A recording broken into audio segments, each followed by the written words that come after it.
প্রয়োজনের। সেই জন্য বলছি বন্ধু, এটা শুধু হকারদের সমস্যা নয়, এটা সাধারণ গরিব মানুষের সমস্যা। আর আজকের এই হকারদের সাথে জড়িত আছে হাজার হাজার পরিবার, সেই পরিবারের মানুষও তারাও ক্ষতিগ্রস্ত হবে।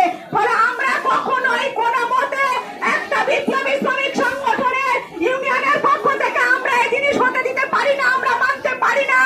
এই রাজ্য সরকারকে উচিত শিক্ষা আমরা দিতে পারি যদি আমরা ঐক্যবদ্ধভাবে লড়াই করি। সমস্ত ওয়াকার বন্ধু এবং সাধারণ মানুষ আন্দোলনে শেষ কথা বলে কোথাও আমরা ঐক্য করতে পারবে না।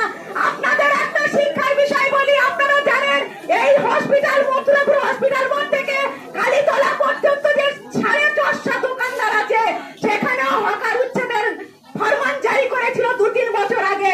এই হকার ইউনিয়নের পক্ষ থেকে আমরা আন্দোলন করে 450 দোকানদারকে কিন্তু আমরা রক্ষা করেছি। ফলে ঐক্যবদ্ধ আন্দোলনই আপনাদের দাবি আদায় করতে পারে। কোন দল, কোন মত, কোন যত বড় ক্ষমতাসীন হোক, যদি না আপনারা ঐক্যবদ্ধ না হন, আপনাদের দাবি কিন্তু আদায় হবে না। ফলে আপনাদেরকে বলতে চাই বন্ধু, দলমত নির্বিশেষে আপনারা লড়াইয়ে থাকুন। আমরা আমাদের শেষ রক্তবিন্দু দিয়ে, আমাদের শক্তি সামর্থ্য অনুযায়ী এর শেষ থেকে ছাড়বো, আপনাদের পাশে থাকবো।